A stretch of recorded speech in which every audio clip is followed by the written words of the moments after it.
listening to Radio Sputnik. Telling the untold.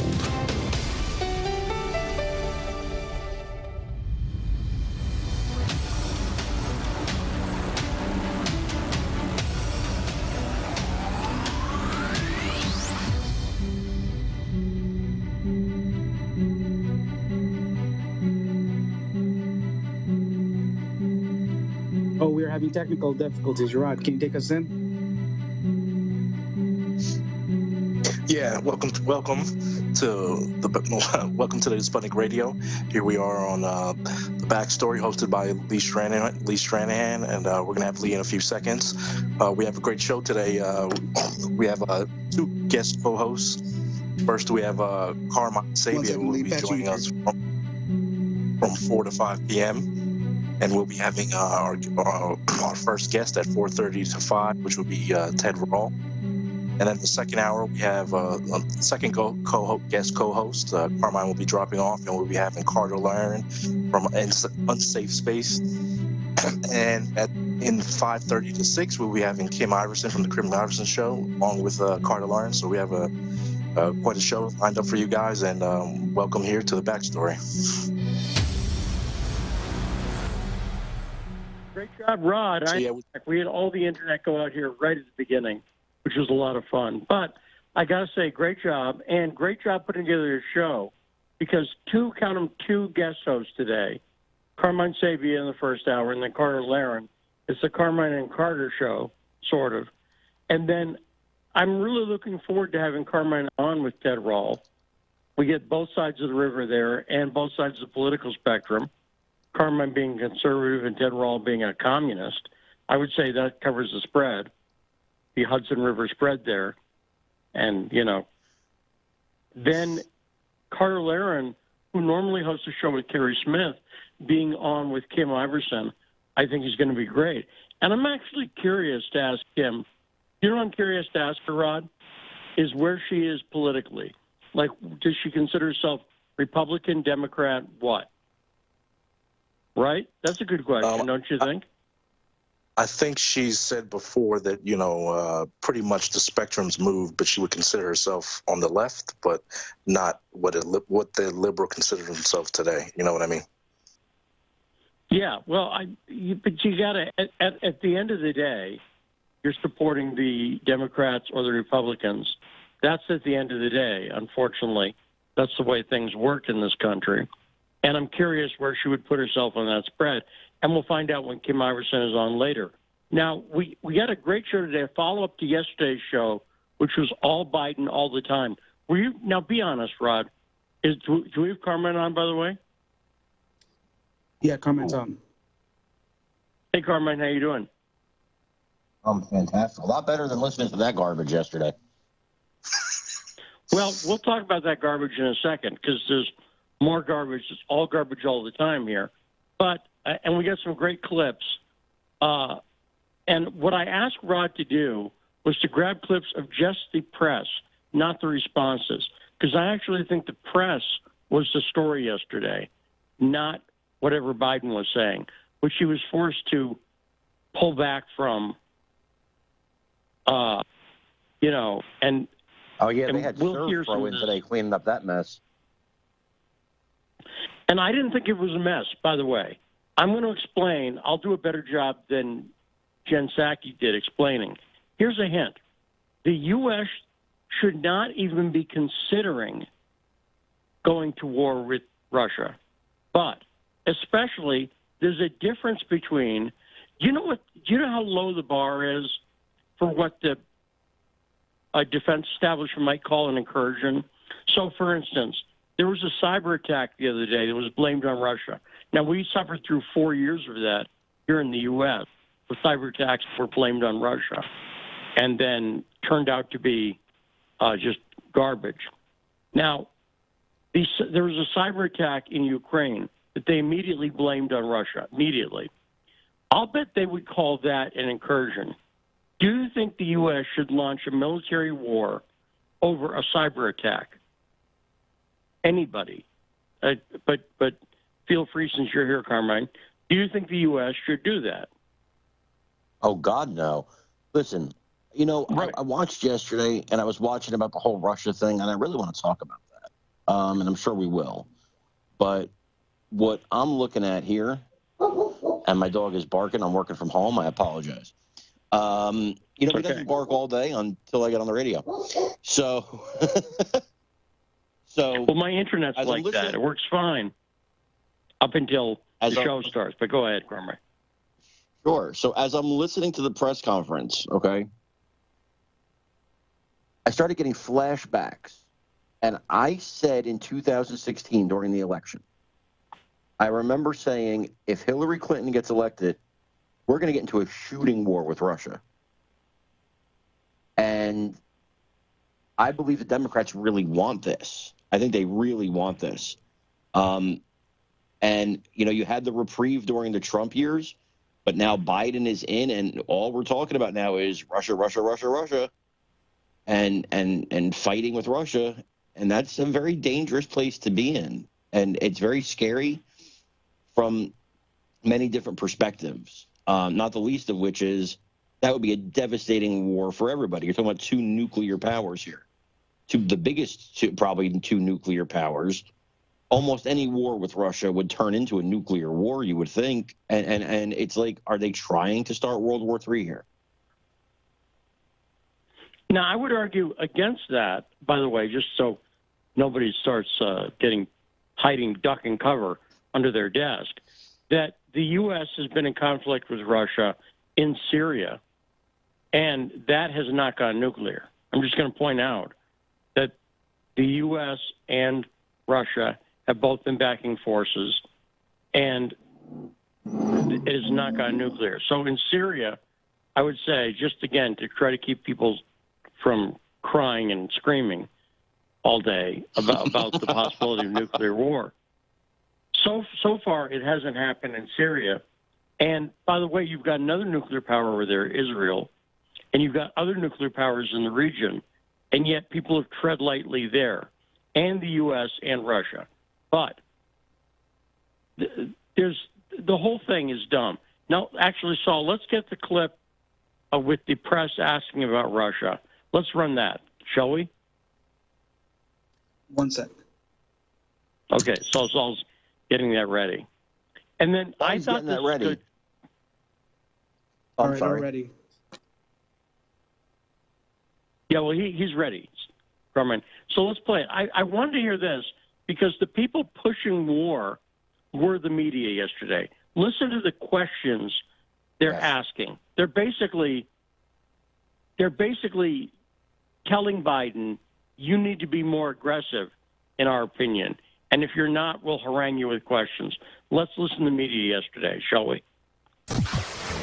Your top foreign policy advisors have warned that Russia is now ready to attack Ukraine, but there's still little unity among European allies about what a package of sanctions against Moscow would look like. If the U.S. and NATO aren't willing to put troops on the line to defend Ukraine and American allies can't agree on a sanctions package, hasn't the U.S. and the West lost nearly all of its leverage over Vladimir Putin? And given how ineffective sanctions have been in deterring Putin in the past, why should the threat of new sanctions give him pause? Answer there about Russia and Ukraine. When you were in Geneva in June, you said to us about President Putin, I think the last thing he wants now is a Cold War. Now, since then, of course, you've seen him gather these troops, 100,000 troops around Ukraine. Your Secretary of State said today he thought he could invade it at any moment. You've seen the cyber attacks, and you've seen the demand that he have a sphere of influence in which you would withdraw all American troops and nuclear weapons from what used to be the Soviet bloc. So I'm wondering if you still think that the last thing he wants is a Cold War. And has your view of him changed in the past few months? And if it has, and he does invade, would your posture be to really move back to the kind of containment policy that you saw so often when you were still in the Senate, offering some way out here, some off-ramp? And it sounds like what it is at least an informal assurance that NATO is not going to take in Ukraine any time in the next few decades. And it sounds like you're saying we would never put nuclear weapons there.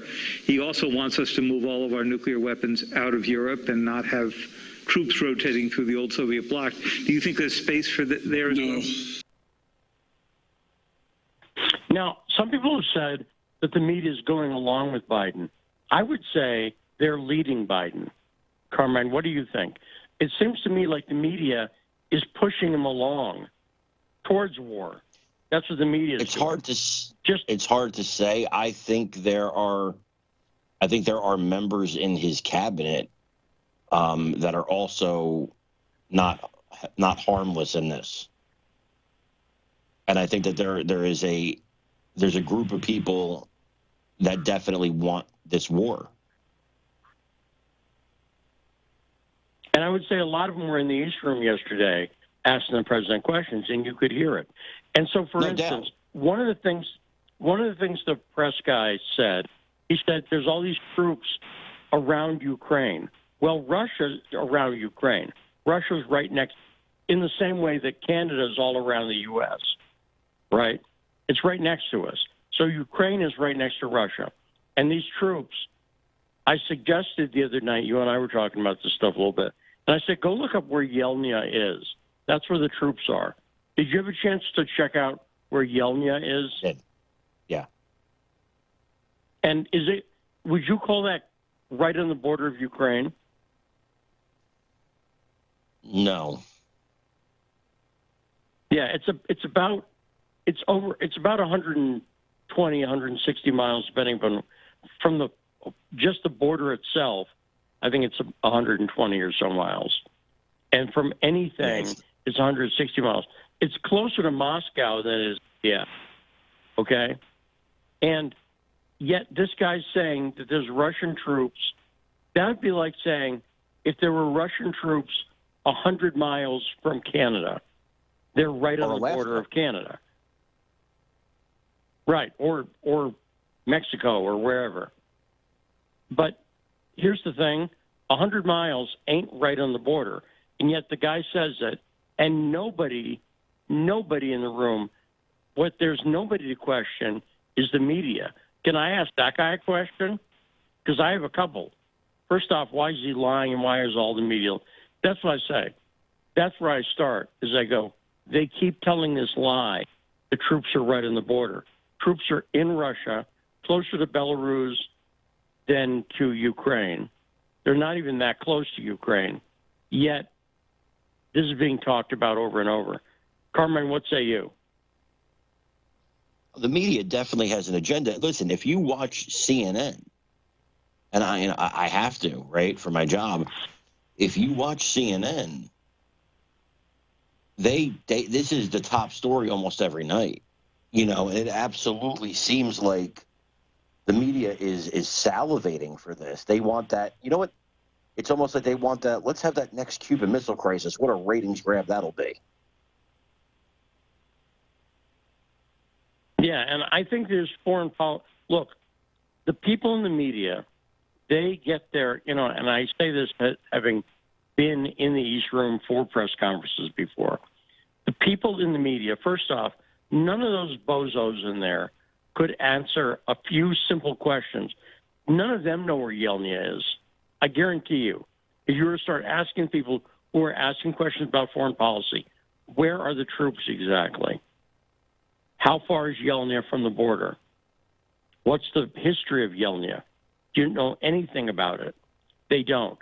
Furthermore, the big story here, and I'll tell you what's very interesting to read, is the Foreign Ministry of Russia has a Twitter feed, and I would highly recommend people listen and read the Russian Foreign Ministry Twitter feed.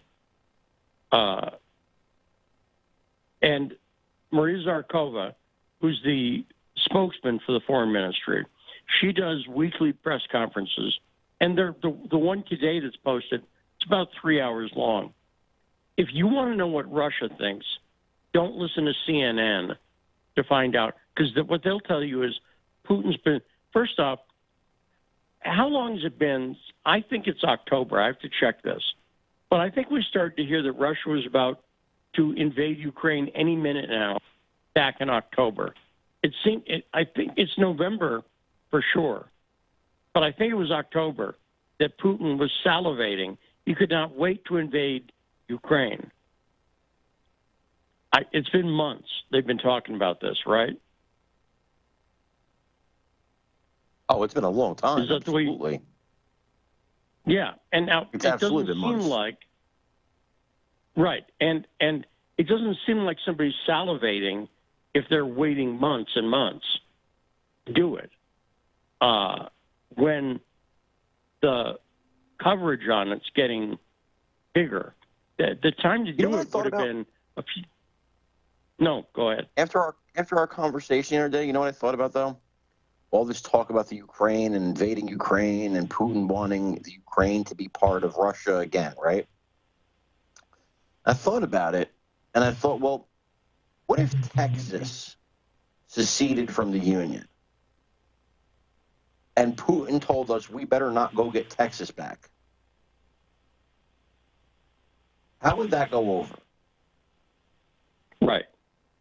Yeah, but it's worse than that because there's no evidence whatsoever that Putin wants Ukraine to rejoin Russia on the whole.